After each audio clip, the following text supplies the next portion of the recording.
کہ جو مسئلہ ہے یا نہیں ہے وہ ایک الگ بات ہے، لیکن اس میں کسی کا نام نہیں لینا، کسی کو بلیم نہیں کرنا. سو یہ تب ہوتا ہے جب آپ کے معاملات کہیں بیک گراؤنڈ میں چل رہے ہوں. سو بیک گراؤنڈ میں معاملات چل رہے ہیں and things are under control. دیکھیں یہ جو آپ نے انڈر کنٹرول کا معاملہ اگر دیکھنا ہے نا، تو یہ ذرا آپ محسن نقوی صاحب کا ذرا کلپ سنیں کہ انہوں نے تو یہ بھی کہہ دیا کہ یہ اسلام آباد کا نیا جیل بن رہا ہے، تو یہاں پر پھر عمران خان کو بھی شفٹ کریں گے ادھر، یہ جو اسلام آباد کے کیسز ہیں وہ ادھر ہی آئیں گے. وہ کتنے ریلیکس ہیں، اور وہ دھرنے کے بارے میں کتنے ریلیکس ہیں، ہر چیز کے بارے میں کتنے ریلیکس ہیں، یہ ذرا دیکھیں آپ. سر اگر احتجاج کی کال دی جاتی ہے تو پھر دوبارہ سے اسلام آباد کو بند کریں گے؟ ابھی تو دھرنا جاری ہے. تحریک انصاف کہہ رہی ہے 48 گھنٹے کا ٹائم دیا گیا ہے تحریک انصاف کی طرف سے. اگر وہ کہتے ہیں کہ اگر ہمارے مطالبات نہیں مانے جاتے تو ہم احتجاج کی طرف آئیں گے. 48 گھنٹے کے بعد بات کر لیں گے اس کے اوپر. تو یہ آپ نے دیکھا ہے، یہ اگر کوئی خطرہ ہو، یہاں پر دھرنے ہو رہے ہوں یا یہاں پر عمران خان کی آئی لاس ہو گئی ہے، اس کے بعد کوئی معاملات خراب ہو رہے ہوں، تو انٹیریئر منسٹر تو اتنا ریلیکس نہیں ہو سکتا. یہ تو مطلب کوئی چھوٹی سی چھینگ مارتا ہے تو یہ لوگ شہر بند کر دیتے ہیں، اسلام آباد پنڈی کنٹینر ہی کنٹینر، تو وہ بھی کوئی نہیں ہوا، کوئی کنٹینر نہیں ہوا. سو یہ بڑا انٹرسٹنگ ایک معاملہ چل رہا ہے جہاں پر کہ بہت ساری جو چیزیں ہیں وہ اتنی سمپل ہیں نہیں جتنی دکھتی ہیں. اچھا موڈیلٹیز پہ بات کر لیتے ہیں کہ اسٹیبلشمنٹ کیا دے گی عمران خان کو اور عمران خان کیا دیں گے اسٹیبلشمنٹ کو. تو دیکھیں یہ جو سارا ایپیسوڈ ہے اس کے رزلٹ میں ایک چیز یہ ہو سکتی ہے کہ بشرا بی بی کو کیسز میں سے نکالا جا سکتا ہے. دوسرا عمران خان صاحب کو ہاسپٹل شفٹ کیا جا سکتا ہے، تھوڑا سا وہ ریلیکس ہو جائیں گے، کوئی گرمیاں ان کی ادھر ہاسپٹل میں گزر جائیں. تیسرا یہ ہے کہ عمران خان صاحب کو ملک سے باہر بھیجا جا سکتا ہے علاج کے لیے. وہ بڑا ان لائکلی لگتا ہے مجھے، وہ سمجھ نہیں آتی کہ وہ کیسے ہوگا، کون گرنٹور ہوگا اس میں، اور وہ عمران خان ایسا کیا ہی کر دیں گے یا ایسی کیا ہی گارنٹی دے دیں گے کہ اسٹیبلشمنٹ یہ کہ اچھا چلو اس کو باہر بھیج دو. اور اس کے علاوہ یہ جو سیناریو ہیں ان کے لیے تھوڑی سی آسانیاں ہو سکتی ہیں، اور ان کے پر کیسز نہیں، سزائیں نہیں ہوں گی کیسز میں، ملٹری ٹرائل نہیں ہوگا. سو وہ بہت ساری چیزیں ہیں جو ان کے لیے آسانیاں ہو سکتی ہیں. وہ آنے والے وقتوں میں ہمیں پتہ چل جائے گا اگر یہ معاملات آگے بڑھتے ہیں. اور عمران خان صاحب کیا دے سکتے ہیں اسٹیبلشمنٹ کو؟ اسٹیبلشمنٹ نئے صوبے بنانا چاہتی ہے اور 28ویں ترمیم آنی ہے. عمران خان اگر اس میں ان کا ساتھ دیتے ہیں اور یہ بہت بڑی ایک بات ہوگی. پھر جو جنگ ہو رہی ہے دہشت گردی کے خلاف، عمران خان صاحب کندھے سے کندھا ملا کے کھڑے ہو جاتے ہیں اسٹیبلشمنٹ کے ساتھ، فوج کے ساتھ، یہ بھی ایک بہت بڑی بات ہوگی. عمران خان صاحب نے خاموشی اختیار کی ہوئی ہے، یہ خاموشی جاری رہتی ہے، اور وہ کسی کو اسٹیبلشمنٹ کے بڑے لوگوں کو ان پہ الزام تراشی نہیں کرتے ہیں، برا بھلا نہیں کہتے ہیں. یہ بھی بہت بڑی بات ہوگی اسٹیبلشمنٹ کے حق میں. سو اوور آل ایک ایسا ٹول آ جائے گا اسٹیبلشمنٹ کے ہاتھ میں کہ جو وچ از پرائس لیس، کیونکہ اس کے ساتھ عوامی سپورٹ موجود ہے. اس گورنمنٹ کے ساتھ عوامی سپورٹ موجود نہیں ہے، اور عمران خان کے ساتھ عوامی سپورٹ موجود ہے.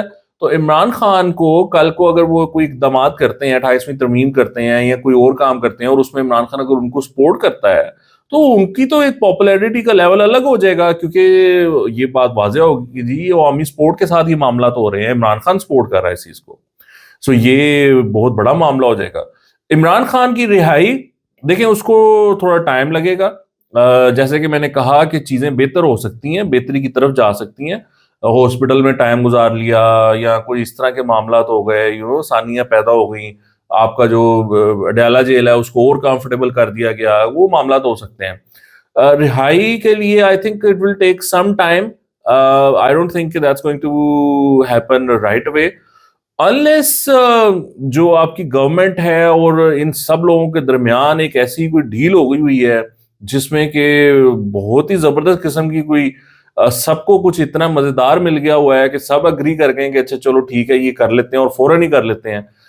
مجھے یہ کام فوراً ہوتا نظر نہیں آ رہا. آلدو ابھی جو چیزیں ہو رہی ہیں وہ بہت تیزی سے موو کر رہی ہیں، اور بہت ساری جو معاملات ہیں اس ٹائم جس کو آپ کہتے ہیں نا جی out of the box solutions, ان کے وہ دیکھے جا رہے ہیں. تو یہ جو out of the box solutions ہیں یہ بڑے زبردست ہیں، اور اس میں بہت سارے لوگ جو ہیں وہ آن بورڈ ہیں. اب جو لوگ آن بورڈ ہیں وہ ریلیکس ہیں, اور جو لوگ آن بورڈ نہیں ہیں وہ پریشان ہیں. وہ قومی حکومت کی بھی باتیں کر رہے ہیں کہ تحریک انصاف کو بھی شامل کر لیا جائے حکومت میں, اور 3 سال کے لیے قومی حکومت بنا لیں گے, اور اس حکومت کو وہ پھر قومی حکومت بنا کر تو یہ جو آئینی ترامیم ہونی ہے, نئے صوبے بننے ہیں, پانی کی نہریں نکلنی ہیں, یہ ہے وہ ہے, وہ سارا کچھ جو ایجنڈا ہے اسٹیبلشمنٹ کا وہ فلفل ہو جائے. اس میں پھر جب آپ جائیں گے 2029 کے الیکشنز میں تو وہاں پر اسٹیبلشمنٹ کی کوئی پارٹی فیورٹ نہیں ہوگی اور کوئی پارٹی اسٹیبلشمنٹ کی دشمن نہیں ہوگی. آپ سمجھ رہے ہیں بات کو؟ ٹھیک ہے, آپ ایک ٹریک ریکارڈ بناتے ہیں, آپ اسٹیبلشمنٹ کو سپورٹ کرتے ہیں سارے, Noon League, Peoples Party, P T I, اور اس مومنٹ پہ تو میں آپ کو یہ کہوں گا کہ اگر تحریک انصاف نے سپورٹ کر دیا اسٹیبلشمنٹ کو leading up to the 2029 elections, تو ہو سکتا ہے پی ٹی آئی ان کی ذرا زیادہ فیورٹ ہو جائے, بیکاز نہری نظام پر اور نئے صوبوں کے معاملات پر پیپلز پارٹی تو ریزسٹ کر رہی ہے. پنجاب میں نون لیگ ریزسٹ کرے گی کہ جی نئے صوبے, اتنے صوبے کیوں صوبے بنائے ہم اتنے, یہ وہ نا.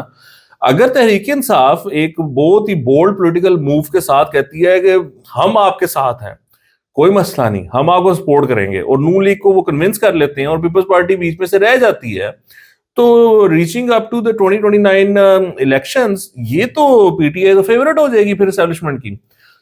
ایون دو کہا یہی جائے گا یا بات یہی ہوگی کہ جی ہمارا کوئی فیورٹ نہیں ہے, تو آپ فری اینڈ فیئر الیکشنز کروائیں جب آپ قومی حکومت میں ہوں گے اور یہ سارے ایک دوسرے کو سپورٹ کر رہے ہوں گے, اور وہاں پر یہ الیکشن کمیشن کا بھی سیٹ اپ کر لیں گے کہ الیکشن کمشنر کیسا ہوگا, الیکشن کمیشن کے ممبرز کیسے ہوں گے, صاف اور شفاف الیکشنز کیسے ہوں گے, پھر سب کو ایک فیئر رن ملے گا 29 کے الیکشنز میں, اور پھر جو بھی آتا ہے حکومت میں ظاہری بات ہے کہ وہ یا تو نون لیگ آئے گی یا پی ٹی آئی آئے گی, پیپلز پارٹی کا تو اس طرح چانس نہیں نا. پنجاب جیتو گے تو آؤ گے نا, تو پنجاب میں تو جیتتے نہیں ہیں, تو وہ جو پارٹی آئے گی ان دونوں میں سے اس کے ساتھ پھڈا نہیں ہوگا اسٹیبلشمنٹ کا, ان کے ساتھ کوئی پرابلم نہیں ہوگی. جب ایسا نہیں ہوگا تو یہ ایک پھر جو لانجیوٹی ہے اسٹیبلشمنٹ کی وہ انشور ہو سکتی ہے, معاملات کافی دیر تک چل سکتے ہیں آگے کو, ملک میں ایک سٹیبل گورنمنٹ آ سکتی ہے, ملک میں ایک اکنامک سٹیبلٹی تو کسی حد تک آ گئی ہے, لیکن ایک پولیٹیکل سٹیبلٹی آ سکتی ہے, اور پھر معاملات بہتر ہو سکتے ہیں ملک کے لیے. سو یہ ایک بڑی انٹرسٹنگ گیم ہے, یہ ایک بڑی انٹرسٹنگ پلاننگ ہے. اس کی جو پلاننگ ہے وہ اگلے 2-3 سال کی پلاننگ ہے, یعنی 26 میں آپ بیٹھے ہیں نا جی, تو وہ 2-3 سال مطلب 2028-29 کے وہاں جا کے کیا ہونا ہے, وہ الیکشنز آنے ہیں نا, اس کے مطابق ہو رہی ہے. تو یہ ایک اس طرح کا معاملہ ہے جس میں کہ ساری کنسیڈریشنز موجود ہیں. میں آپ کو یہ 2-3 سال کا پہلے بھی ذکر کر چکا ہوں, یہ سارا کھیل شروع ہونے سے پہلے. تو ہم بھی تھوڑی سی نبض پہ ہاتھ رکھتے ہیں کہ کیا چل رہا ہے ہمارے پیارے اسلام آباد اور پنڈی میں, اور وہ لوگ کیا سوچ رہے ہیں اور وہ کیا کرنا چاہتے ہیں اس ٹائم. تو یہ سچویشن جو ہے یہ بڑی انٹرسٹنگ ہے. Again this is the beginning of some thing big. سارے پلیئرز نے اگر فیئر پلے کیا, عقل مندی سے کھیلے, پولیٹیکل مووز انہوں نے اپنی کیلکولیٹڈ کی, اچھے سے کی, تو اس میں بہت مزیدار سی ایک صورت اور تصویر بن کر آئے گی جو شاید بہت سے لوگوں کے لیے ایکسیپٹیبل ہو, اور جو تحریک انصاف کا بڑھتا ہوا خطرہ ہے یا چیخو پکار ہے وہ کم ہو جائے گی, اور ان کے لیے معاملات بہتر ہو جائیں گے.